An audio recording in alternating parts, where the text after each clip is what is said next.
മാഷ് വലിയ രീതിയിലുള്ള വിമർശനം, തുറന്നു പറച്ചിൽ എന്നൊക്കെ ഒരുപക്ഷെ നമുക്കറിയാം. അത്തരത്തിലുള്ള വിമർശനം, നിശ്ചിതമായിട്ടുള്ള വിമർശനം തന്നെയാണ് ഇപ്പോൾ സമസ്തയുടെ ഭാഗത്ത് നിന്നുണ്ടാകുന്നത്. സമസ്തയുടെ ഭാഗത്ത് നിന്ന് മാത്രമല്ല എന്നുള്ളതാണ്. കഴിഞ്ഞ ദിവസം ഗീവർഗീസ് കുർലു സമാനമായി തന്നെയുള്ള കാര്യം സർക്കാരിന് ഒരു മുന്നറിയിപ്പ് പോലെ പറയുകയും ഉണ്ടായി. ഈ പറയുന്നതിനെയൊക്കെയും അങ്ങ് എങ്ങനെയാണ് കാണുന്നത്? ഇത് കണ്ട് തിരുത്തുമോ സർക്കാർ എന്ന പ്രതീക്ഷയുണ്ടോ? സമസ്ത പൂർണ്ണമായും ലീഗിനെ കീഴടങ്ങി എന്നാണ് ഇന്നത്തെ സുപ്രഭാതത്തിന്റെ മുഖപ്രസംഗവും ആ എഡിറ്റ് പേജിലെ അമ്പലക്കടവിന്റെ ലേഖനവും കാണിക്കുന്നു. കാരണം രണ്ടാം പിണറായി സർക്കാർ തുടക്കത്തിൽ തന്നെ മുസ്ലിം ലീഗ് ഇല്ലാതെ തന്നെ സമസ്തയിലെ നേതാക്കന്മാർക്കും സുന്നികൾക്കും ഞങ്ങളെ സമീപിക്കാം എന്ന് ഒരു സന്ദേശം കൊടുത്തുകൊണ്ടിരുന്നു. അപ്പോ അവിടെ ജിഫ്രി മുത്തുക്കോയ തങ്ങള്, ഉമർ ഫൈസി മുക്കം, മുസ്തഫ മുണ്ടുപാറ, അമ്പലക്കടവ് തുടങ്ങിയുള്ള സമസ്ത നേതാക്കന്മാര് കൂടുതൽ ആഭിമുഖ്യം CPM-നോട് കാണിക്കുകയും മുസ്ലിം ലീഗിന്റെ നേതൃത്വത്തോട്, പ്രത്യേകിച്ച് സാദിഖ് അലി തങ്ങളോട് ഒരു വിയോജിപ്പ് ഒളിഞ്ചും തെളിഞ്ചും കാണിക്കുകയും ചെയ്തിരുന്നു.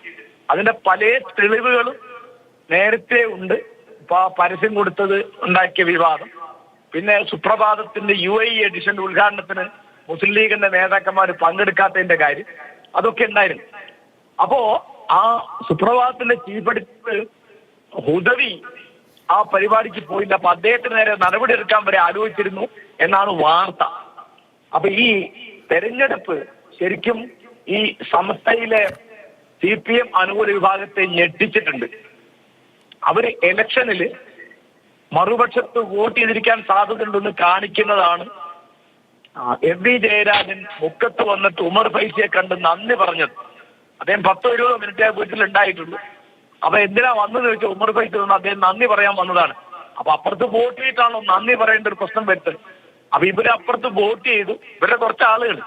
അപ്പൊ അത് വളരെ അപ്രസക്തമായ ഒന്നാണ് എന്നും അവരുടെ ശക്തി എന്ന് പറയുന്നത് സങ്കല്പമാണ് എന്നും ബോധ്യമായപ്പോ ആ സമസ്ത വിഭാഗം പൂർണ്ണമായും ലീഗിന് കീഴടങ്ങി എന്ന് കാണിക്കുന്നതാണ് ഈ മുഖപ്രസംഗവും ഈ ലേഖനവും ഒക്കെ.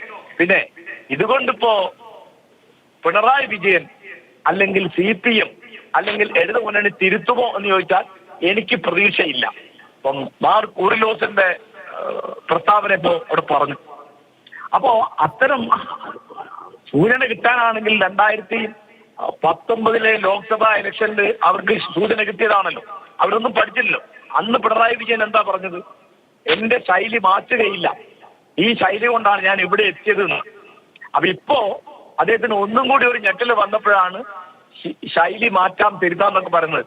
അത് മാറ്റാവുന്ന ഒരു ചെറിയ പെരുമാറ്റ തയ്യാറാണല്ലോ. അത് അദ്ദേഹത്തിന്റെ സ്വഭാവമാണ്. അതായത് അഴിമതി, സ്വജനപക്ഷപാതം, കെടുകാര്യസ്ഥത, ധാർഷ്ട്യം, ജനങ്ങളോടുള്ള പുച്ഛം, അങ്ങനെ എല്ലാം, അതായത് ജനവിരുദ്ധമായ എല്ലാ നിലപാടുകളും, അതില് പെൻഷൻ കൊടുക്കാത്തതും ശമ്പളം കൊടുക്കാത്തതും ആളുകൾക്ക് നീതി കിട്ടാത്തതൊക്കെ അതിന്റെ വളരെ സാധാരണമായ ഒരു കാര്യമാണ്. 2019 സമാനമായിട്ടുള്ള ഒരു സാഹചര്യം കൂടിയല്ല, തുടർ ഭരണം കിട്ടിയതിനു ശേഷമുള്ളത് കൂടിയാണ്. അതുകൂടി ചേർത്ത് വായിക്കണമെന്ന് തോന്നുന്നു.